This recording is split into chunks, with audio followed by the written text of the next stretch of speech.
그 다음에 이제 요거는 1차 합격한 학생들이 이렇게 해가지고 합격했다고 쭉쭉 보내주는 거 그냥 한번 넣어봤습니다. 자, 그렇게 하고 그 다음에 이제 의학대도 마찬가지로 여기서 보내주는 학생들 그냥 해서 대충 넣어봤고 이거보다 좀 더 많은데 그냥 이제 이런 거 보내준다. 여러분들도 나중에 요렇게 해서 나한테 이런 거 보내달라. 그리고 이거 말고 마지막 최종 합격증 보내달라 이거예요. 그렇죠? 열심히 하셔가지고 그렇게 해서 이제 여러분들 꼭 합격하실 수 있도록 하시고. 그래서 요거 같은 경우는 일종의 이제 뭡니까? 동기부여, 의욕고치 이런 용도다라고 생각하시면 되겠습니다.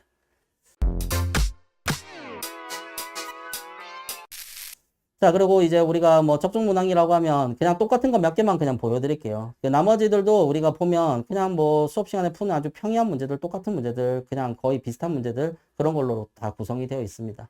그래서 우리가 문제를 워낙 많이 풀기 때문에 그 유형 자체도 결국은 비슷한 놈이 나올 수밖에 없죠. 그래서 요 같은 경우에도 살짝은 변형을 시켰는데 여러분들 보시면 여기서 화학 반응식이 앞에 개수가 2가 있다는 거 요거 살짝 다르고요. 그렇게 하고 그 다음에 그래프도 똑같이 생겼죠. 그 다음에 여기 나와 있는 이제 얘들도 똑같은 애들이에요. 그리고 물어보는 것도 여기서 기억, 니은, 디귿 나와 있는데 여기 나와 있는 A번과 B번에 해당하는 부분들도 맞죠? 그래서 여기 완벽하게 거의 똑같다. 뭐 기울기 값이 여기서 살짝 다르게 나왔지만 살짝 숫자만 바꿨다는 거지 어떻게든 풀이 방식이라든지 이런 것들은 똑같다라는 거죠. 이게 고대 1번 문제였습니다. 올해. 자, 그러면 이제 이 문제는 어디 문제냐? 임용 문제입니다. 그래서 임용고사의 이제 기출문제. 그래서 그걸 이제 뺏겨와가지고 변형을 시켜요. 그래서 고대 같은 경우는 MBT나 또는 이제 임용이나 이런 이제 여러 가지 형태의 객관식 문제들을 살짝 변형시켜가지고 이런 식으로 문제를 내는 걸 좀 많이 선호합니다. 그래서 이제 그 우리가 항상 MDP 문제를 푸는 이유가 그거예요. 그렇죠? 이것 또한 다 수업 시간에 다 풀어주는 문제라서 학생들은 쉽게 할 수 있었었고요. 그 다음에 이제 이거 같은 경우에도 이제 뭐 연대 3번 문제도 뭐 수업 시간에 항상 푸는 거랑 똑같은 문제. 요거 화학 반응식하고 물어보는 거 완벽하게 똑같죠? 그지?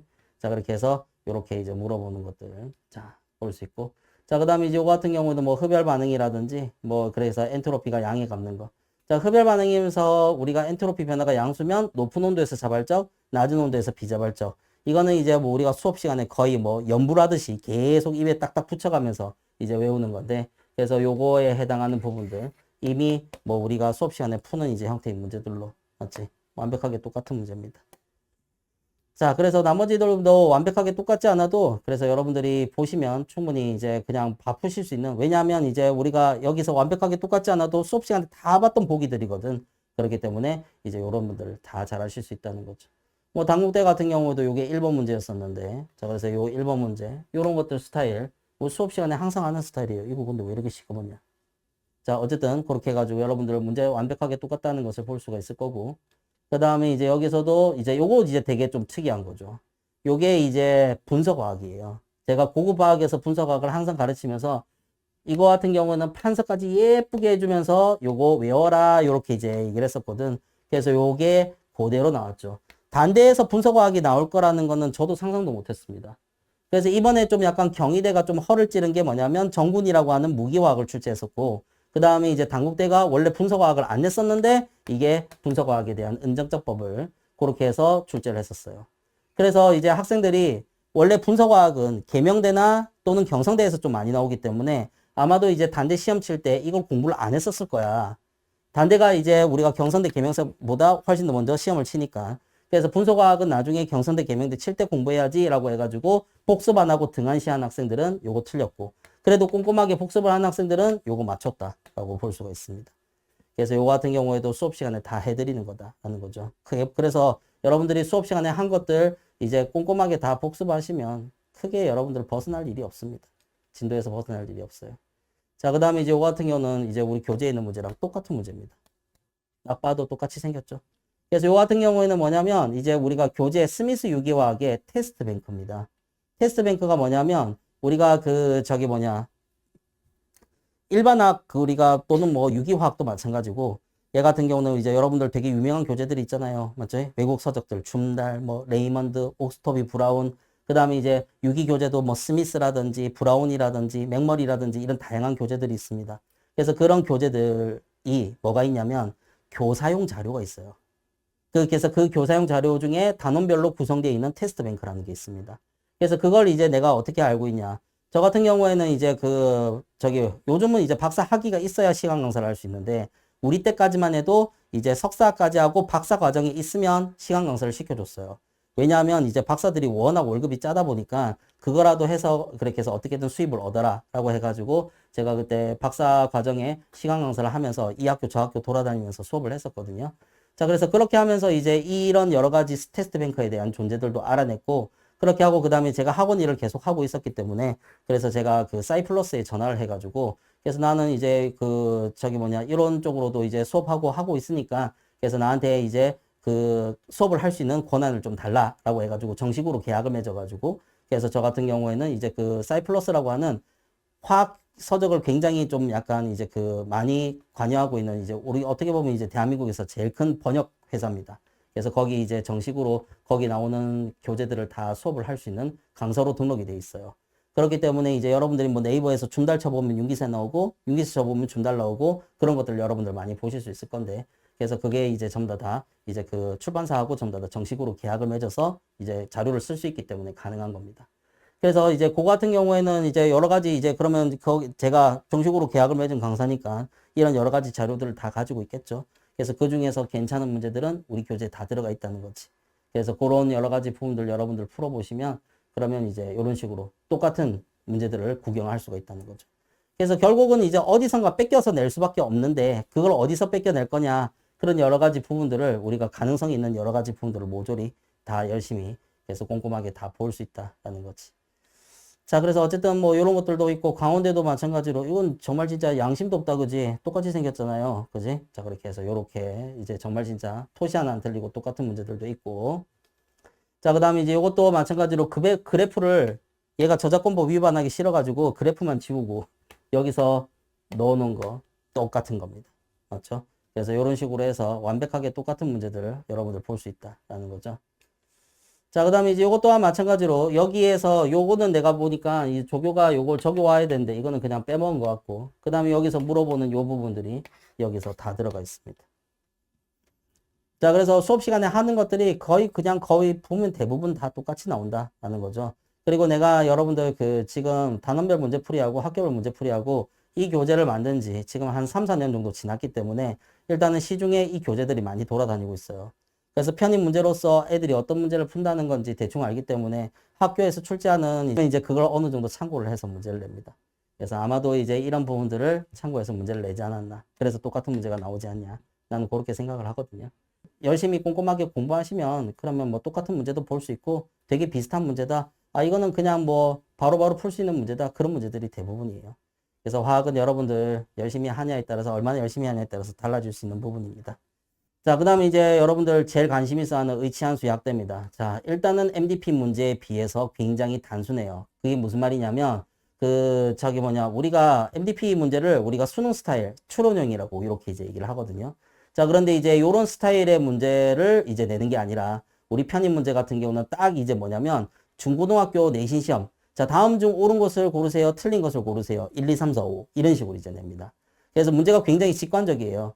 우리가 MDP 스타일 추론형 문제는 우리가 그래프라든지 또는 이제 표라든지 이런 것들을 그림 같은 것들을 해석해가지고 여기서 제시한 요 자료에 대한 설명으로 틀린 것은이라든지 또는 맞는 것은 이런 것들을 이제 우리가 구별을 해야 되는 건데 그런데 이제 우리 편입 문제 같은 경우는 그냥 이제 다음 중 옳은 것을 고르세요. 틀린 것을 고르세요. 이제 그런 스타일이 굉장히 많다라는 거죠. 그리고 이제 MDP 스타일의 문제들로 내긴 내는데, 자, 보기, 기억, 니은, 디귿 해가지고 내긴 하는데, 그런데 이제 MDP 문제보다도 훨씬 더 간단하다. 자, 뭐 때문에 그러냐면, MDP는요, 여러분들 이제 그 문제를 어떻게 내냐면, 저희 이제 지도 교수님이, 석사 때 지도 교수님이 그 MDP 문제 출제위원이라서 제가 잘 알고 있습니다. 그래서 이제 교수님이 이제 한 달 정도 전에 호텔로 들어가세요. 핸드폰도 다 반납하고 나서 호텔 들어가서, 그래서 거기서 이제 먹고 놀고, 그 다음에 마시고 그래서 편안하게 지내십니다. 그러니까 그게 뭐냐면 문제 출제 안 해요? 출제하죠. 하루에 한 문제 출제해요. 대략적으로 몇 명 모이냐면 한 20명 정도 모여요. 그래서 전공 교수님들이 20명 정도 모여가지고 문제를 하루에 한 개씩 만드는 겁니다. 논문 찾아보고 뭐 찾아보고 그 다음에 일반학책 다 뒤져가지고 우리 이번에 이거는 몇 번 문제는 요걸 낼까요? 그러면 요렇게 해가지고 하면 애들이 요걸 좀 풀 수 있을 거나 안 그러면 이제 틀리려나 이런 식으로 해가지고 하루에 한 문제를 만들어내요. 그런 식으로 해가지고 이제 대략적으로 한 20일 정도 해가지고 한 20문제 정도 만들고 그리고 나머지 남은 20일에 똑같은 인원수의 검토위원이 투입이 됩니다. 그렇게 해가지고 이제 그 검토위원들이 하루에 한 문제씩 검토를 하는 거예요. 오류가 있는지 없는지. 그렇게 해가지고 결과적으로 한 40명 정도의 전공 교수님들이 하루에 한 문제씩 만들어내고 그 하루를 다 써서 그 문제를 검토를 하게 되기 때문에 문제가 굉장히 고급스럽고 난이도도 높습니다. 그런데 우리 편입 문제는요. 보통 일반적으로 교수님들이 출제하는 경우도 잘 없어요. 보통 시간 강사들이 많이 출제를 하거든. 그럼 시간 강사들이 이제 교수님들 40명 모여가지고 논문 보고 만들어내는 그런 문제를 만들어낼 수 있을까? 못 만들어내요. 그렇기 때문에 문제가 굉장히 간단하죠. 그렇게 해서 이제 그런데 우리가 그 잘하는 학생, 못하는 학생 어떻게든 구분을 지어야 될 거 아니야. 그렇게 해서 일단은 점수 때는 다 차등을 둬야 되니까. 그렇기 때문에 이제 우리는 어떻게 문제를 내버리냐면 일단 기본적으로 문제가 굉장히 간단하고 어떻게 보면 직선적인 형태인데 그런데 어떻게든 틀리게 만들어야 되니까 전공을 계속 내게 되는 겁니다. 보기를 애매하게 만드는 그런 이상하게 전공들을 자꾸 섞어가지고 그래서 너네 이건 안 배웠지? 이건 틀리겠지? 막 이런 식으로 이제 들어가게 되는 거죠. 자, 그래서 우리가 MDP는 절대 이제 요거는 이제 어떻게 보면 이제 국가 공인 시험이잖아. 아니, 국가에서 내는 건 아니지만 어떠한 이제 특정한 단체, 어떻게 보면 이제 큰 시험이죠. 이 큰 시험 같은 경우에는 이제 정해진 범위를 벗어날 수가 없습니다. 그걸 벗어나서 절대 출제를 하면 안 돼요. 그러면 이제 그거 같은 경우에는 뭐 당연히 이제 시험이 무효화된다든지 그렇게 돼버리기 때문에 그래서 여기서 이제 제시한 여러 가지 부분들을 마치 범위에 해당하는 부분을 절대 벗어날 수 없지만 편입은 그렇지 않습니다. 그냥 뭐 이제 우리가 어디 일반합범위다, 어디 범위다 이렇게 이제 세세하게 얘기를 잘 안 해요. 그래서 뭐 일반합 범위라고 이렇게 해가지고 얘기를 하지만 실질적으로 전공도 잔뜩 내버리고 이렇게 하거든. 그래서 여러분들 이제 단적인 예를 들자면 그 작년 말고 재작년이죠. 그러니까 안 그러면 이렇게 얘기합시다. 이번에 친 시험 말고 그 전 시험, 연고대 시험이요. 고급화학이 전공화학이잖아요. 고급화학에서 배점이 50점이었었습니다. 100점 만점에. 절반이 고급화학이었어요. 그건 연대도 고대도 둘 다 마찬가지. 그래서 그 정도로 이제 전공을 많이 섞어서 내기도 한다라고 하는 거죠. 그래서 그만큼 이제 우리가 어떻게든 이제 그 편입 같은 경우에는 문제를 어렵게 내는 게 아니라 범위를 그냥 넓게 해서 전공을 되게 많이 섞어가지고 내면서 너네 이건 모르지? 틀려라. 이런 이제 형태의 문제다는 거지. 그래서 문제 자체의 난이도는 넓지 않지만, 난이도가 높지 않지만 그 범위가 굉장히 넓기 때문에 우리가 좀 더 폭넓은 범위로 공부를 해야 되고 그것 때문에 학생들이 양이 많아서 힘들어해요. 자, 그래서 어쨌든 이제 내가 금방도 얘기했지만 이 많은 양을 어떻게든 다 공부를 한다면 그러면 이제 여러분들 머릿속에 그 여러 가지 지식들이 다 있다면 그러면 틀릴 수가 없습니다. 문제 자체는 너무나 간단하니까요. 보자마자 답 나오는 문제가 거의 대부분이에요. 그래서 그 정도 수준이다. 그리고 내가 여러분들 계산하는 문제도 확실하게 얘기할게요. 우리 편입 문제는요. 아무리 어려운 문제라도 계산 과정이 석줄이 넘어가지 않습니다. 공식 적고 대입하고 답 내고 석줄을 안 넘어가요. 정말이에요. 그리고 내가 이것도 얘기할게요. 여러분들이 이제 우리가 화학이라고 하면 여러분들이 고등학교 때 화학 배웠잖아요. 그 치가 떨리는 부분이 있습니다. 양적 관계. 그만 보면 그냥 집에 가고 싶고 그래서 그것 때문에 그냥 화학이랑은 이제 영원히 안녕이라고 했었던 그런 학생들이 굉장히 많아요. 저 같은 경우에도 수능 선생으로 굉장히 오랫동안 있었기 때문에 학생들이 얼마나 그 양적 관계를 싫어하는지 저도 잘 알고 있습니다. 그런데 우리 여기 편입에서는요. 그 고등학교에서 배웠던 그 고등학교 화학원에서 배웠던 내가 이제 살 떨리고 치 떨리는 그런 이제 형태의 양적 관계 문제가 단 한 문제도 없습니다. 정말입니다. 그거는 내가 확실하게 여러분들한테 얘기를 해드릴 수 있어요. 그래서 그런 문제 자체가 아예 없어. 그러니까 요거예요. 우리가 보통 일반적으로 누구랑 반응하는지 가르쳐 주면 되는데 고등학교 화학원에서는 안 가르쳐 줘. 그래서 이게 뭐냐면 X와 Y가 반응해서 Z와 W가 만들어지고 개수도 A, B, C, D로 줘버리지. 그러면 이제 그놈이 뭔지 우리가 또 알아내는 과정이 있어야 되는데 우리 편입 문제 같은 경우에는 얘랑 물질이 뭔지 가르쳐 줍니다. 화학 반응식도 그냥 줘요. 그리고 실제 수치로 던져줍니다. 그래서 얘가 몇 그램 들어있어요. 얘가 몇 몰이에요. 얘가 부피가 얼마예요. 이걸 다 가르쳐 줍니다. 그렇기 때문에 우리는 굉장히 문제를 직관적으로 빠르고 정확하게 풀 수가 있어요. 그래서 우리가 고등학교 때 배웠던 그 화학원은 어떻게든 여러분들의 점수를 낮추기 위해 가지고 그렇게 해가지고 이제 어떻게 보면 좀 비정상적으로 만들어진 거죠. 예전에 그 고등학교 화학원의 수능 문제, 양적 관계 문제를 보고 그 옥스퍼드대 화학과 교수가 인터뷰를 한 게 있었어요. 한국 학생들은 이런 걸 푸냐고. 이게 어떻게 화학이냐고. 이거는 수학도 아니라고. 그냥 어떻게든 사람을 이제 괴롭히려고 만든 문제다. 이거는 화학이 아니다. 라고 해가지고 그거 뉴스에서 9시 뉴스에서 그때 인터뷰를 한번 했었습니다. 그래서 저도 그건 똑같이 생각하거든요. 그러면 원래 진짜 제대로 된 화학은 당연히 이제 우리 여기 편입해서 푸는 이런 문제들이에요. 그러면 이제 고등학교 화학을 만약에 이렇게 만든다? 그러면 이제 교과과정 범위가 너무 넓어지겠죠? 그러면 아무도 공부를 안 하려고 하고, 그리고 쌤들이 반발하겠지. 이걸 언제 다 가르치냐고. 그렇게 하겠죠. 그렇기 때문에 이제 원래 이제 화학이 범위가 넓고, 뭔가 다양한 이제 형태의 여러 가지 문제들을 내고, 그 다음에 이제 이쪽 부분을 너가 공부 안 했으면 틀려라. 라고 하는 게 이제 그게 그건데. 그런데 이제 우리가 수능 같은 경우는 너무 좀 약간 소위 말해서 변태적으로 변했다. 나는 그렇게 생각을 하거든요. 그래서 어쨌든 뭐 수능에서 이제 여러분들이 화학을 포기했던 학생들, 여기서는 포기하지 마세요. 문제가 너무 쉽습니다. 굉장히 간단해요. 그리고 여러분들이 이제 이제 수능 화학원을 포기하게 만들었던 그런 형태의 양적 관계 문제는 아예 없습니다. 여러분들이 못 푸는 양적 관계 문제는 없다라고 보시면 돼요. 아무리 화학을 잘 못하는 학생들도 양적 관계 문제는 다 잘 풀어낸다. 알겠죠? 자, 그렇게 해서 이제 고등학교 때 배웠던 그런 이제 그 화학원은 이제 잊어버리세요. 그건 화학이 아니다. 알겠죠? 자, 그렇게 하고, 그 다음에 이제 주관식, 객관식. 자, 원래 이제 우리가 의치한수 약대에 서술형 문제가 포함된 학교가 있었습니다. 거기가 어디냐면, 일단은 연대미래. 연대미래가 올 서술형으로 출제를 했는데, 이번에 정말 진짜 특이하게 한 십몇 년간 계속 이제 올 서술형으로 내다가, 이번에는 싹 다 객관식으로 바꿨어요. 대략적으로 객관식으로 바꾼 이유를 좀 알겠더라고. 왜냐하면 이번에 지원한 애들이 너무 많았습니다. 왜냐하면 연대미래가 엄청 많이 뽑았거든요. 이번에 뽑는 인원수가 많기 때문에 연대미래 시험 치려고 하는 애들이 많은데, 근데 그러면 이제 그걸 만약에 서술형으로 냈어. 그러면 그 서술형 답지를 다 일일이 채점을 해야 되겠죠. 채점하는 사람 죽습니다. 그렇기 때문에 이제 그걸 이제 귀찮음을 탈피하고자 그렇게 해서 OMR로 그렇게 해서 화학, 생물 두 개 합해가지고 총 60문제로 해가지고 그렇게 해서 몽땅 다 객관식으로 출제를 했어요. 그래서 학생들이 이제 이 학교는 무조건 서술형이다라고 생각을 했는데 이제 막상 가보니까 이제 객관식으로 나왔어. 그렇게 해가지고 학생들이 꽤 많이 당황을 했다고 하는데 뭐 근데 이제 여러분들 알다시피 객관식이 오히려 더 쉽잖아요. 그죠? 서술형보다. 그래서 여기에 해당하는 부분 보기에서 답만 딱 고르면 되니까 학생들 뭐 다 공부한 쪽에서 다 나와가지고 평이하게 다 잘 풀었다고 하더라고요.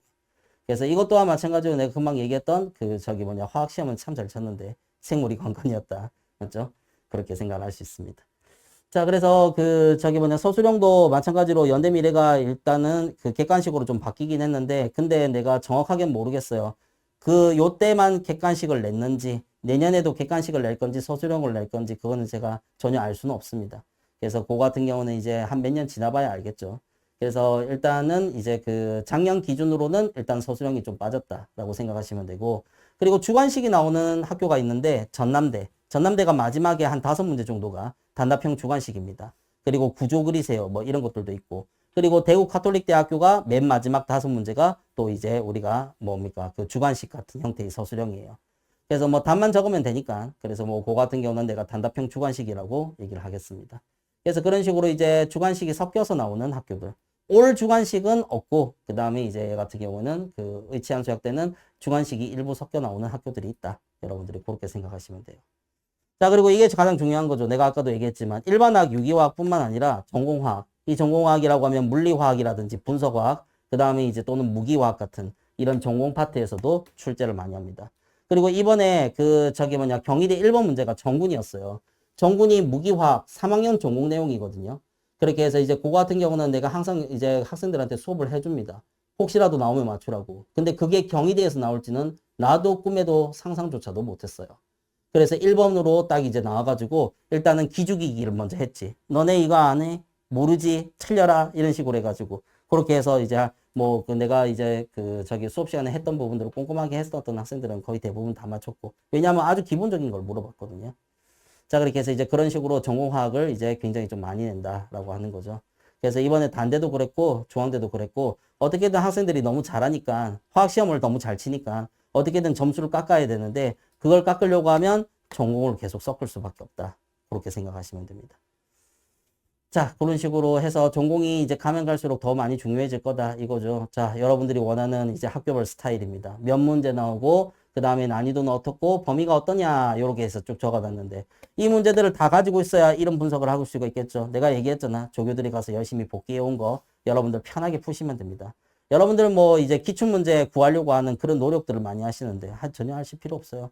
학원에 오면 다 있는데 뭐 굳이 뭐 그렇지. 그렇게 해서 이제 여러분들 이제 기출문제 구하려고 네이버 카페나 뭐 이런 데 막 돌아다니잖아요. 그렇게 해서 이제 돈을 몇만 원 주고 샀어. 그 윤기세 교재입니다. 그지? 그렇게 해서 여기 오면 그냥 다 이제 여러분들이 편하게 보실 수 있는 거를 굳이 돈 주고 사실 필요 없다라는 거지. 자, 그렇게 해서 이제 우리가 고대라든지 중앙대, 경희대, 단국대 이렇게 나와 있는데 고대는 왜 넣냐? 고대가 한 번씩 의대를 뽑아요. 그렇기 때문에 이제 또 고대 의대 뽑으면 그거 거기 가고 싶어 하는 학생들 엄청 많잖아요. 그지? 자, 그렇기 때문에 고대 같은 경우는 의대 때문에 넣었는데 그래서 일단 뭐 고대 의대 문제냐? 뭐 또는 이제 뭐 고대 생명이나 뭐 다른 과 화학과나 다 마찬가지로 연고대는 뭐 과별로 문제가 다르지 않습니다. 그래서 다 똑같은 문제. 그렇기 때문에 요 같은 경우는 이제 대략적으로 서술형 8문제에서 10문제. 그리고 그 여러분들 그것도 얘기할게요. 연대 같은 경우는 서술형 문제에 계산 과정이라든지 풀이 과정을 간단하게나마 서술을 해야 됩니다. 왜냐하면 칸이 이렇게 넓게 줘요. 근데 고대 같은 경우에는요. 답안지가 되게 조그매요. B5 사이즈라고 해야 되나? A4보다 더 작은 B5. 요 정도 사이즈에 뒷면도 적지 말라고 합니다. 그러니까 그 말인즉슨 뭐예요? 이 서술형 문제 8문제에서 10문제에 해당하는 이 답을 앞에 앞면에 B5 사이즈에다가 다 적어야 되는 거예요. 그러니까 그 말인즉슨 풀이 과정을 적을 자리가 없습니다. 답만 적어도 맞다고 해줍니다. 그래서 고대는 서술형이지만 답만 적어도 맞다고 해줘요. 근데 연대는 이제 그 서술형에 쓰는 공간이 이만큼 넓거든요. 거기다가 조그마한 답만 적으라고 그렇게 넓은 공간을 줬을까? 그건 아니라는 거죠. 그렇기 때문에 전체적으로 서술 과정을 이제 그러니까 풀이 과정을 간단하게나마 서술을 해줘야 된다. 자, 그런 식으로 생각하시면 되고. 자, 그래서 그런 부분들은 내가 나중에 또 문제 풀면서 여러분들 다 얘기를 해드릴 겁니다. 난이도는 뭐 전체적으로 평균 난이도는 중이라고 보시면 되고. 아, 여러분들 이거 사진 찍는 학생들이 있는데 그 지금 하고 있는 모든 우리가 하는 수업은요. 우리가 밴드를 통해서 다 저장이 되어 있어요. 여러분들 네이버 밴드 학원에서 가입하라고 하죠. 그렇게 해서 우리가 수업하는 거 전체적으로 다 녹화해가지고 거기다가 저장이 되거든요. 그래서 여러분들이 복습 동영상으로 쓰실 수 있습니다. 이거 다시 보고 싶으면 언제든지 다시 볼 수 있으니까 그래서 굳이 뭐 사진 찍거나 하실 필요가 없어요. 아시겠죠? 자, 그렇게 하고 그다음에 거기 통해 가지고 제가 자료도 올려드리고 그다음에 이제 뭐 질의응답 거기 조교들도 상주하고 있거든요. 합격생 조교들이 있으니까 그래서 조교들 통해서 질문하고 저한테도 질문하고 이렇게 이제 하실 수 있습니다. 자, 어쨌든 밴드 통해서 다시 볼 수 있는 부분이에요. 자, 그렇게 하고 그다음에 이제 우리가 대략적으로 어느 정도 범위 일반화학하고 고급화학 그죠? 전공화학도 당연히 들어간다고 했습니다. 자, 그 다음에 이제 중앙대 같은 경우는 서른 문제인데, 이 지금까지 쳤던 시험 중에서 중앙대가 가장 난이도가 높아요. 올해는. 그렇습니다. 그렇게 해서 되게 좀 약간 화학을 어렵게 출제가 했다고 하는데, 그렇게 해가지고, 그거 같은 경우는 뭐 또 나중에 또 풀어보면 솔직히 뭐 그렇게까지 어렵진 않습니다. 여러분들. 시험장에서 여러분들 느끼는 체감 난이도와 여기서 앉아서 푸는 체감 난이도는 180도 다릅니다. 이거 풀만한데? 풀리는데, 시험장에서는 긴장을 너무 많이 하기 때문에 되게 열심히 연습했던 것만 잘 풀리고 그 다음에 이제 좀 약간 뭐 처음 만나거나 유형이 살짝 바뀌어 있는 형태들은 우리가 이거 푸는 게 맞나 안 맞나 하면서 이런 식으로 해서 우리가 불안감을 되게 많이 느끼죠. 그렇게 하면서 자칫 잘못해서 삐끗해서 실수해버리면 또 틀리는 그런 이제 케이스가 발생할 수 있어. 자, 그래서 어쨌든 이제 얘 같은 경우는 중앙대는 이번에 머리 좀 써가지고 문제를 출제를 했다라고 볼 수 있습니다. 그래서 내가 난이도를 상으로 줬고요. 그 다음에 이제 일반화학이라든지 고급화학에서 많이 출제를 합니다. 자, 그 다음에 경희대는 15문항 그렇게 해서 이제 난이도는 한 중상 정도 되고 이것도 일반화학이라든지 고급화. 그 다음에 단국대는 이제 우리가 시간이 굉장히 부족해요. 중앙대도 솔직히 시간이 부족하거든. 왜냐하면 50분 만에 이거 같은 경우에는 그 50분은 그래도 거의 1시간 가까이는 줘요. 그래서 답안지 걷는 시간 뭐 빼고 나서 한 55분 정도 이렇게 생각하시면 되고. 그런데 이제 얘 같은 경우는 40분 만에 30문제 풀어야 됩니다. 40분 만에 30문제를 어떻게 다 풀어요? 당연히 못 풀죠. 이건 출제자가 너보고 풀어봐라고 해도 못 풀고 저도 다 못 풉니다. 그래서 이거는 만점 받는 시험이 아니에요. 그렇기 때문에 여러분들이 확실하게 풀 수 있는 거 제대로 쫙 다 풀고 그 다음에 이제 몇 문제 틀려도 합격을 해요. 왜냐하면 이제 단대 치대를 우리 지금 이제 그 방에 여러분들이 그 네이버 밴드에 들어가면 경희대 치대 합격생이 2명이 있는데요. 경희대 치대 합격생 2번 합격생이 그 경희대 치대도 붙고 단대 치대도 붙었어요. 그렇게 해서 이제 단대 치대를 몇 개 정도 틀렸냐? 내가 답안지를 그 학생한테 주면서 물어봤어요. 이 답은 전부 다 이거다. 너가 체크했던 답이랑 비교해서 너 몇 개 틀렸는지 한번 얘기해봐라 라고 하니까 7개 틀렸대. 7개 틀렸는데 최초 합했습니다.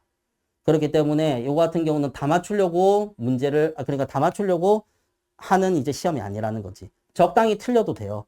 버릴 수 있는 거는 최대한 어느 정도 버려도 괜찮다라는 거지. 그죠? 그래서 요런 것들 같은 경우는 중앙대도 뭐 어떤 이제 그런 거 보면 막 3개 틀린 애들이 최초 이거 3개 틀리면 1등입니다. 이것도 엄청나게 문제가 어려워요. 그러니까 이게 뭐냐면 우리가 여기서 내가 금방도 얘기했지만 여기서 푼다. 그러니까 뭐 그냥 가만히 앉아서 푸는 거랑 시험장에서 푸는 거랑 느낌 자체가 달라요. 저도 당연히 시험장 가가지고 시간 재고 풀면 그 압박감 때문에 되게 실수를 많이 할 거예요. 그렇게 해서 이제 이걸 뭐 3개 틀리면 이제 컷이다. 3개 틀리면 1등입니다. 전체 1등이에요. 화학 3개 틀렸다? 당연히 전체 1등이고.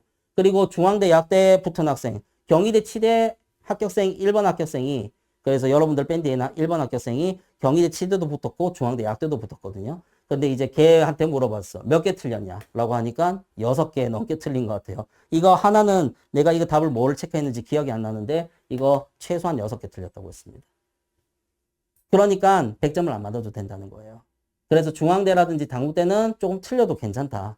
근데 나머지는 그렇지 않습니다. 나머지 학교들은 다 잘 쳐야 된다. 그래서 여러분들한테 내가 솔직하게 말씀을 드린다고 했어요. 중앙대하고 당국대는 어느 정도 적당히 틀려도 괜찮습니다. 한 6개 정도는. 근데 대신 이제 문제가 되게 쉽게 나오면 그건 좀 얘기가 다르겠지. 근데 이제 우리가 작년에 나왔던 난이도 기조를 유지를 한다면 한 5-6개 정도까지는 충분히 합격권이다. 괜찮다. 그런데 쉽게 나오면 당연히 그거보단 좀 더 잘 쳐야 되는 거고. 그리고 중앙대 당국대는 만점을 안 받아도 합격을 할 수 있지만 근데 나머지 학교들은 거의 만점 수준으로 나와줘야 된다는 거지. 그렇죠? 이번에 경희대 친학생들 물어보니까 거의 뭐 다 맞췄다고 하더라고. 화학은 특별하게 틀린 게 없을 거다. 물론 이제 그것도 내가 이제 답안지를 다 만들어가지고 그 학생이 이제 했던 것들하고 비교를 해봐야 정확하게 알 수가 있겠지만 그렇지만 뭐 제가 생각하기에는 뭐 한두 개 정도까지는 이제 합격권으로 이제 크게 문제가 없을 것 같다. 나는 그렇게 생각을 하거든요. 그렇게 하고 그다음에 대신 이제 경희대가 이번에 생물이 정말 개떡같이 나왔거든요. 그래서 그것 때문에 학생들이 경희대 그 생물 때문에 정말 진짜 고생을 좀 많이 했었는데 지금 일단은 요것도 이제 나중에 합격자들이 다 발표 나봐야 알 수가 있겠지만 일단은 이번에 경희대는 생물을 조금이라도 잘 친 학생이 합격을 할 수 있는 가능성이 굉장히 높다. 나는 그렇게 판단을 하고 있습니다. 자, 그 다음에 이제 동국대 같은 경우는 20문제 출제됐는데 이번에 동국대 안 뽑았어요. 왜냐하면 이제 그게 이제 그 일단은 동국대가 뽑는다고 막 예고사항도 막 내고 그렇게 했었거든요. 6월달, 7월달에.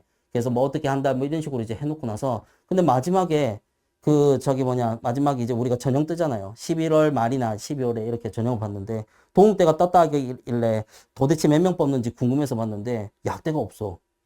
보는데 그래서 내가 이제 이거 내가 잘못 보고 있는 건가? 도대체 뭘 보고 있는 거지? 그렇게 해가지고 내가 몇 번이나 살펴봤는데 전형이 맞는데 약대가 없더라고요. 그렇게 해가지고 이거 어떻게 된 건지 해가지고 막 이렇게 전해서 물어보고 이렇게 하니까 그래서 그 첨단학과 쪽으로 TO를 다 돌려버렸대요. 그렇게 해가지고 이번에 동대 약대는 안 뽑습니다. 라고 굉장히 어이없는 얘기를 하더라고.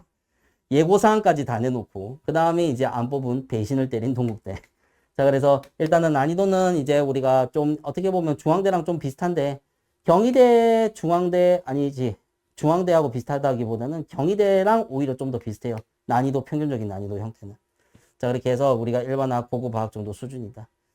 자, 나는 수업을 할 때 여러분들한테 이 학교들을 타겟으로 수업을 합니다. 중앙대, 경희대, 당국대, 동국대. 여러분들이 이 학교들 위주로 열심히 공부를 하면요. 그럼 나머지 학교들은 자동으로 따라와요. 왜냐하면 나머지 학교들은 이 학교들만큼 타임어택이 심한 학교도 난이도가 어려운 학교들도 없어요. 그렇기 때문에 여러분들이 이 학교 4개의 학교들을 타겟으로 공부를 하게 되면 나머지 학교들은 자연스럽게 쉽게 가서 문제를 잘 풀고 오는 그런 이제 형태로 진행이 될 겁니다.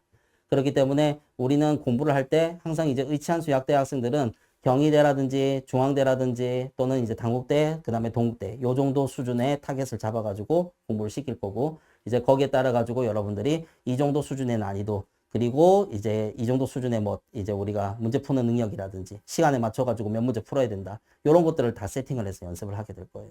아시겠죠? 자, 그렇게 해서 요렇게 연습하면 나머지 학교들은 자동으로 따라오는 거다. 이렇게 생각하시면 돼요. 자, 그 다음에 이제 원광대는 이제 40문제 정도 되고, 자, 그래서 요거도 이제 좀 약간 꽤 타임어택이 심한 학교입니다. 그래서 50분 만에 40문제를 풀어야 되는데, 근데 이제 얘 같은 경우는 20문제, 절반 정도가 보자마자 답 나오는 문제예요. 요거다. 이거다. 딱 요 정도 수준이에요. 그렇게 해서 딱 20문제는 그냥 보자마자 답 나오는 문제. 그렇게 해가지고 20문제는 금방금방 바로 해결할 수 있고, 나머지 20문제가 우리가 조금 약간 계산을 한다든지 그런 이제 형태의 문제입니다. 그렇게 해서 요것 또한 마찬가지로 얘도 만점 받는 시험은 아니에요. 그렇게 해서 내가 작년에 그 원광대 의대 합격한 학생 그렇게 해가지고 잠시 재조교하다가 그렇게 해서 이제 의대 학생들 다 복귀하는 바람에 그렇게 해서 조교 그만두고 지금 학교 가 있는 학생이 있어요. 작년에 붙었던 학생인데 그래서 내가 화학 몇 개 틀렸니? 이렇게 물어보니까 그 학생도 한 4개에서 5개 정도는 틀린 것 같다라고 얘기를 하더라고. 그렇게 해도 원광대 의대 최초합했습니다. 알겠죠? 그래서 뭔가 이제 우리가 빡센 시험은 절대 100점을 안 맞아도 괜찮다. 근데 이제 굉장히 좀 문제가 쉽게 나오는 애들 같은 경우는 100점 가까이 나와야 합격을 할 수 있다. 여러분들이 그렇게 생각하시면 됩니다. 자, 그 다음에 이제 대구 가톨릭대학교도 마찬가지로 이런 식으로 들어갔는데. 자, 근데 이제 여러분들 여기서 이거 한번 보세요. 뭔가 좀 특이한 게 있지. 뭐 일반화학은 뭔지 알겠어? 그리고 고급화학도 전공화학이라고 해서 뭔지 알겠어? 근데 이제 유기합성이 뭔데요? 여러분들 그렇게 얘기를 하죠. 유기합성은 유기화학인데요. 내가 왜 유기합성이라고 얘기를 하냐면 여기서 고급화학에서 기본적인 유기를 배워요. 합성을 뺀 나머지를 여기서 싹 다 배웁니다. 그렇게 하고 나서 합성은 내가 따로 빼가지고 합성만 모아서 수업을 하거든요. 굉장히 효율적이에요. 그렇게 해서 이런 식으로 이제 공부를 하게 되면 여러분들 이제 유기를 굉장히 짧은 시간 안에 여러분들이 배울 수 있습니다. 자, 여러분들 중에서 그냥 여러분들한테 진짜 솔직하게 얘기를 해드리는 거예요. 지금 여러분들 중에서 유기를 공부를 시작하려고 하는 학생들이 있을 수 있습니다. 그런데 지금 유기를 시작하는 거는 정말 의미가 없어요. 내가 유기를 처음 배우니까 지금 유기를 시작할 거다. 지금 유기를 시작하면요. 여러분들 시험 치는 그때까지 계속 유기해야 됩니다. 그게 무슨 말이냐. 유기는 내가 요만큼 짧게 배우고 끝냈다라고 한다면 그거 나중에 가면 까먹어요. 유기는 휘발성이 되게 강합니다. 내가 여러분들 중에서 학교에서 대학교에서 유기 들었던 학생들이 있을 거예요.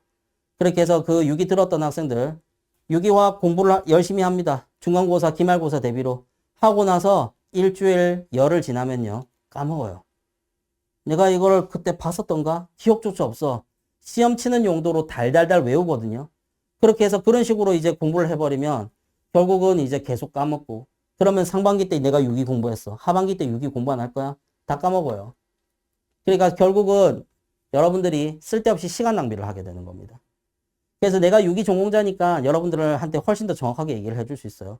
그래서 유기는요, 마판에 몰아쳐가지고 딱 공부하고 나서 그 다음에 그 기억을 고스란히 가진 상태에서 계속 꾸준하게 복습하다가 가서 시험 치고 여기 가서 또 시험 치고 여기 가서 시험 치고 시험 다 끝나면 머릿속에서 삭제하면 되는 거예요. 그래서 유기는 하반기 때 하는 게 훨씬 더 효율적이에요. 1년 내내 공부할 필요가 없어요. 근데 그만큼만 공부해도 충분히 할 수 있냐? 여러분들 편입 유기는 정말 쉽습니다. MD나 피트 같은 그 정도 수준이 아니야. 훨씬 더 쉽기 때문에 왜냐면 이제 학생들이 유기를 워낙 못하기 때문에 이 정도 수준만 내도 학생들이 못 푼다고 생각을 하거든요. 그렇기 때문에 여러분들 편입 유기는 굉장히 쉽다. 학생들이 예전에 내가 항상 이제 유기 수업을 시작할 때 학생들한테 이렇게 얘기해요. 너네 지금 이제 이 유기가 굉장히 어렵지. 그런데 이제 나중에 갔을 때 그냥 처음부터 끝까지 유기만 다 나와줬으면 좋겠다. 이런 생각이 들 거다. 왜냐하면 이제 유기는 보자마자 답이 나와요. 이거 이렇게 붙고 이렇게 되겠네. 옆에다 대충 끄적끄적만 해도 메커니즘이 머릿속에 다 들어가 있기 때문에 왜냐하면 내가 수업 시간에 메커니즘을 외우라 하라고 서서 넘어가는 게 아니라 메커니즘을 하나하나 다 그려주면서 얘가 왜 이렇게 되는지를 설명을 해줘요. 그래서 여러분들이 원리만 이해하고 집에 가서 노트 정리 좀 약간 해가지고 그렇게 해서 보시면 여러분들 유기가 그렇게 어렵지 않습니다. 계산을 많이 안 넣어도 되고 되게 직관적이기 때문에 여러분들 답이 금방금방 나오는 형태예요. 뭐 거의 암기 과목이나 마찬가지다. 여러분들 그렇게 생각하시면 됩니다. 그래서 원리 이해만 하신다면 충분히 잘할 수 있는 과목이라서 여러분들이 빠르게 대략적으로 이 유기합성을 내가 작년에 어떻게 했냐면 8월 달에 6번 수업했어요. 총 6번. 일주일에 한 번 해가지고 6번 수업하고 그래서 그게 유기합성 기초였었고 그리고 유기합성 1, 2 했는데 유기합성 1을 9월달, 10월달 그 다음에 2는 11월달, 11월달에 종강했거든요. 그렇게 해가지고 6일을 총 어떻게 보면 넉 달도 안 했지. 일주일에 2번 수업으로 친다면 역 달도 안 했어요. 그렇게 해서 6일을 완강했습니다. 완강하고 그 다음에 이제 학생들을 이제 그 시험 계속 치고 있는 동안 내가 특강했었거든. 그렇게 해서 단대 시험 치고 온 학생한테 야 어땠어? 문제 어땠어? 이렇게 해가지고 막 물어보는데 그럼 이제 그 학생이 대뜸 이런 얘기를 하더라고. 내가 묻지도 않았는데 일반화학보다 유기가 훨씬 더 쉽다고. 유기가 제일 쉬워요. 그냥 처음부터 끝까지 유기만 다 내줬으면 좋겠다. 그러니까 하반기 때 유기를 공부해도 충분히 다 할 수 있다는 거죠. 괜찮습니다. 그렇게 하고, 그 다음에 심지어 문과 학생도 이런, 이제 그 자기 입에서 그런 얘기가 나와요. 계산하는 일반 학보다 계산 안 해도 되는 유기합성이, 유기화학이 훨씬 더 낫다. 그렇게 해서 이제 우리가 좀 생판 처음 이제 그 배우는 뭐 문과 학생들도 일반학, 유기화학 다 배우게 됐는데 그런 학생들도 유기가 훨씬 더 낫다라고 얘기합니다. 어쨌든 이제 여러분들이 못 배운 과목이라 가지고 못 배워본 많이 보지 못하는 이런 형태라서 여러분들이 이제 좀 되게 두려워하는데 굳이 그렇게 하실 필요 없어요. 자, 그러면 이제 하반기 때 유기를 하면 되고 그럼 상반기 때 뭘 하냐? 상반기 때 토익 공부해야지. 여러분들 상반기 때는요. 그 토익 공부를 열심히 하셔가지고 8월 정도까지 최소한 의치한 수학대 지원하는 학생들은 최소한 토익이 970 이상 돼야 됩니다. 8월 달까지. 8월 달까지 무조건 토익이 970 이상은 돼야 돼요. 왜냐하면 이제 우리가 9월 달부터 여러분들이 유기 공부도 해야 되고 그 다음에 이제 그 저기 뭐냐 뭐 생물도 추가적인 과목들이 더 많이 생길 겁니다. 9월 달부터 본격적인 문제풀이가 들어가서 여러분들 영어 공부할 수 있는 시간이 없어요. 그리고 그때까지 영어를 잡고 있으면 너무너무 불안합니다. 시험 칠 날이 이제 몇 달 안 남았어. 코앞에 나왔는데 내가 토익이 완성이 안 된 거야. 그렇게 해서 이 학교를 지원해봤자 나는 토익이 모자라서 떨어질 수밖에 없다라고 한다면 그때 불안해가지고 이 공부도 안 되고 영어 공부도 안 되고 그런 상황이 벌어질 수 있어요. 그렇기 때문에 여러분들은 무조건 8월 정도까지 970은 찍어놔야 되고 그리고 970으로도 부족하지. 자, 여러분들 작년 기준으로 약대 같은 경우는 최소한 975, 그 다음에 이제 그 저기 치대 같은 경우는 980이나 985, 그 다음에 이제 의대 같은 경우는 거의 이제 980에서 990까지. 제일 낮은 애가 980이었었어요.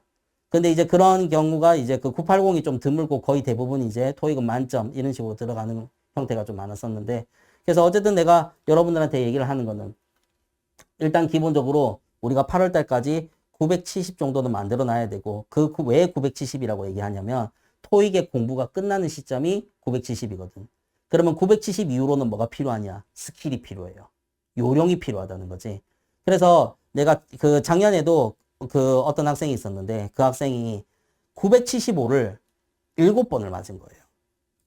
연속으로 975만 7번이 나왔어. 그 학생이 미치려고 하더라고. 그래서 쌤 저는 이제 포기를 해야 되나 봐요. 그래서 내가 그 학생한테 이런 얘기를 해줬어요. 이게 100% 맞는 대답은 아닌데 그 저기 유튜브 같은 것 좀 찾아봐. 그래서 975에서 990으로 올리는 방법 뭐 이런 것들 해가지고 그런 것들 학생들이 막 이제 영상을 좀 찍어 놓은 게 있어요. 유튜브 가면. 그래서 걔들이 좀 괜찮은 방법을 쓴다면 괜찮은 요령이라든지 이런 거 있으면 그걸 한번 따라해 보는 건 어떻겠니? 그렇게 내가 얘기를 해줬거든요.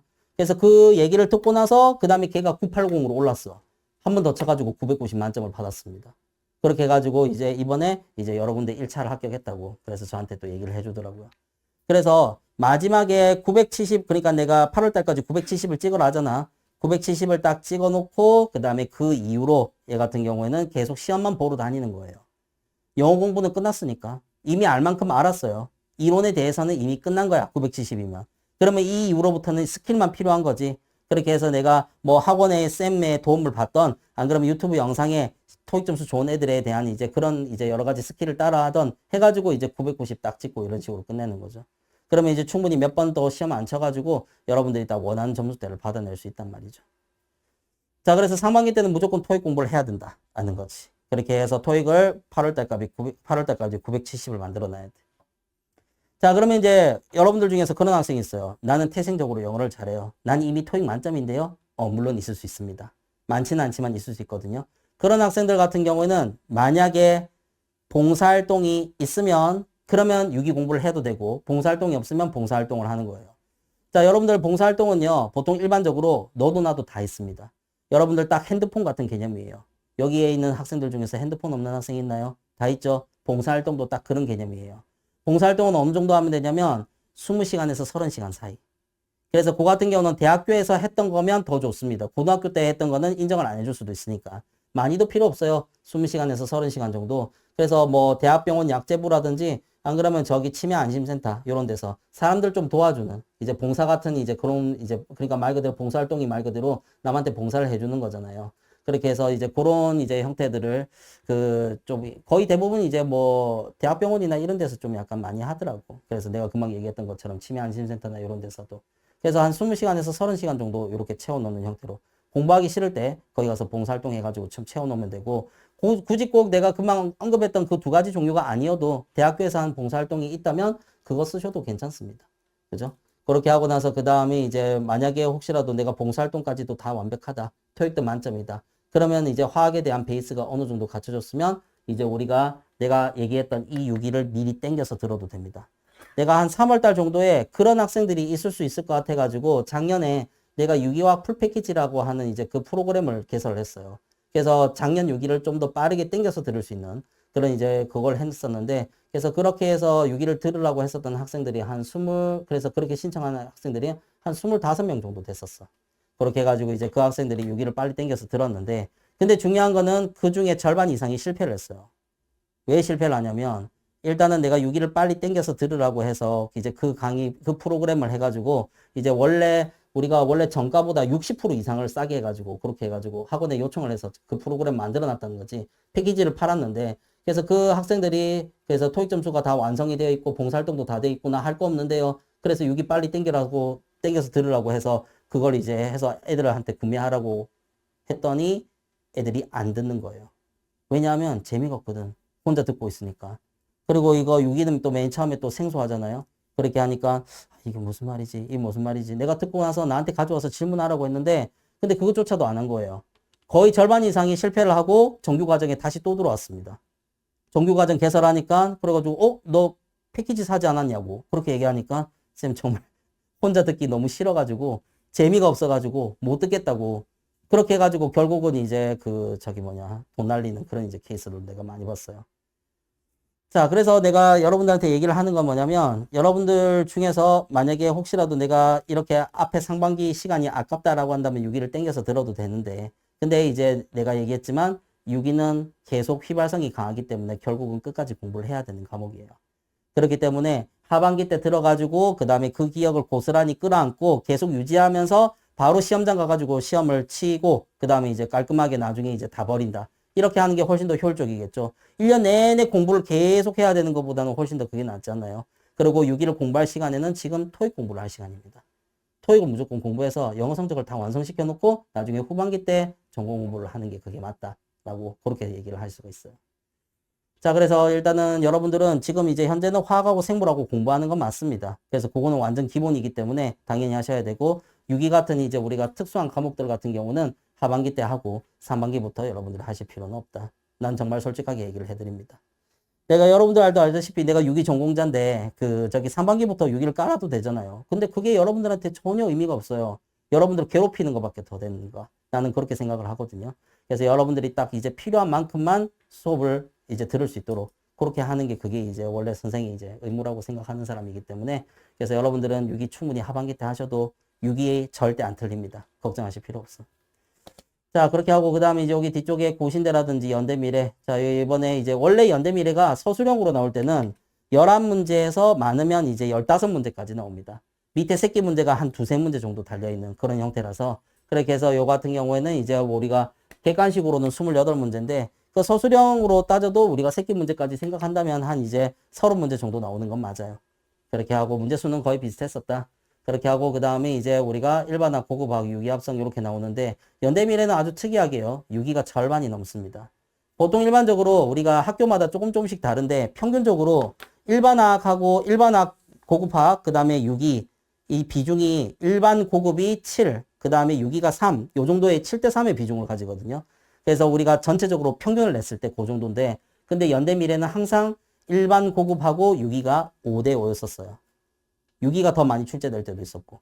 그렇게 해서 이제 그만큼 이제 5대5의 비중을 가지는 이제 연대미래.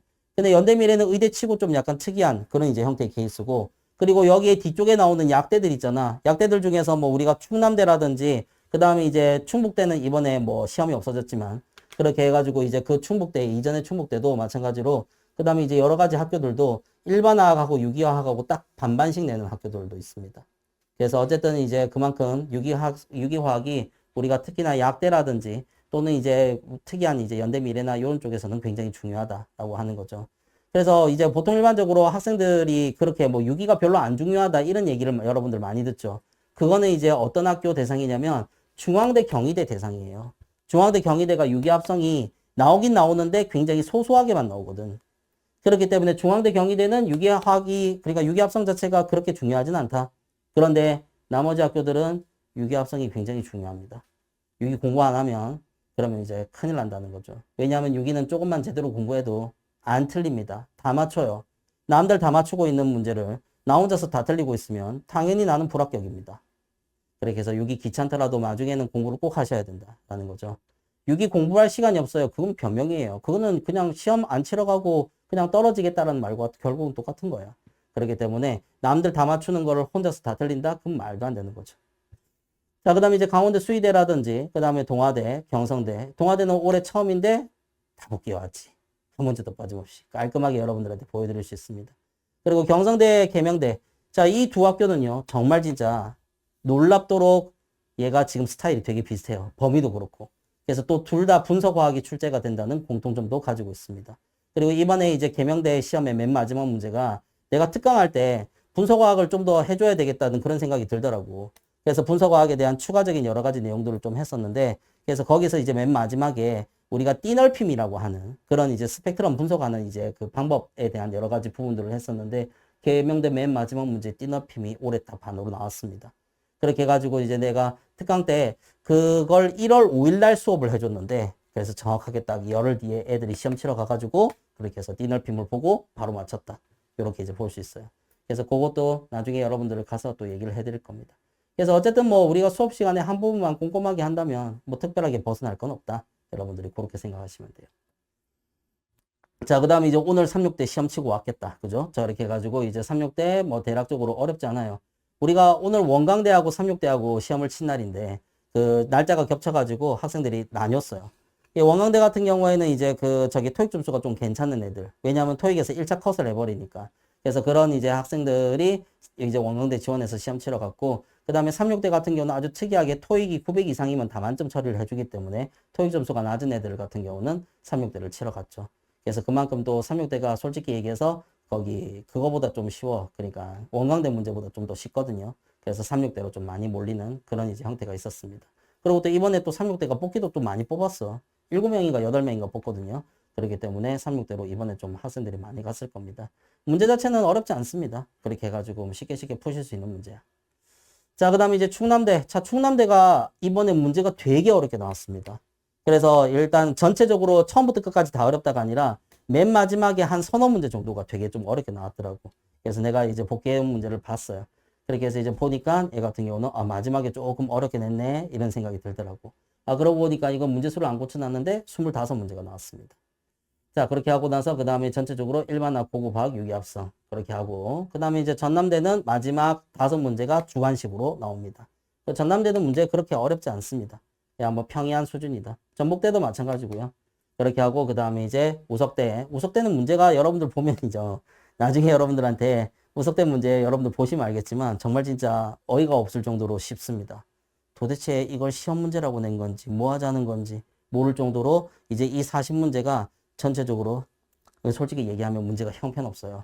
여러분들한테 이거 얘기해 드릴까요? 그러니까 원소 기호를 처음으로 제안한 사람은 누군가? 1번에 돌턴, 2번에 맨델레프, 3번에 베르셀리우스, 4번에 아부가드로 이런 식으로 나오는 거예요.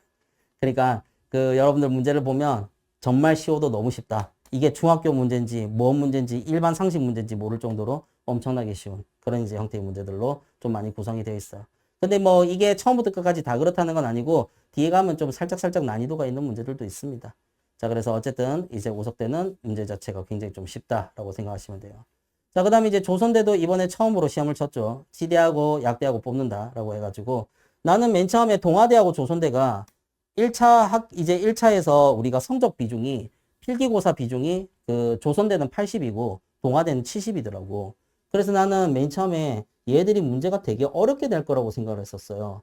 MDP 스타일로 어떻게든 어렵게 낼 거라고 해가지고 학생들한테 이번에 그 처음에 하는 이제 그 저기 동아대나 조선대는 필기 비중이 너무 높아가지고 아마도 문제가 되게 어려울 거다. 그렇게 해서 학생들한테 겁을 많이 줬는데 아니야 다를까 그냥 노말했어. 그렇죠? 그러니까 그 일반적인 편입 스타일로 딱 내더라고. 그래서 어쨌든 뭐 조선대하고 그 다음에 동아대한테는 뒤통수를 한번 맞았다라는 거죠. 자, 근데 그렇게까지 문제를 쉽게 내면 이게 1차 합격에서 그 비중을 그렇게 높여가지고 이게 변별력이 없을 텐데. 뭐 걔들이 알아서 하겠죠. 그죠? 자, 그래서 나는 일단은 1차의 비중이 크면 아무래도 문제가 어렵게 나온다라고 하는 게 그게 일반적인 개념이기 때문에 그래서 그렇게 이제 생각을 했더니 이 전혀 아니었었다. 그래서 일반적인 뭐 우리가 그 중간고사, 그러니까 중고등학교 중간고사, 기말고사 스타일의 아주 단순한 문제들로 구성이 되어 있었다라고 보시면 되겠습니다. 예, 다 복귀해놨어요. 걱정하지 마세요. 자, 그렇게 해서 이제 이 학교별 특징, 이제 여기 나와 있는 학교들은 다 복귀가 되어 있는 학교들입니다. 여러분들이 다 문제를 보실 수 있는 학교들이야.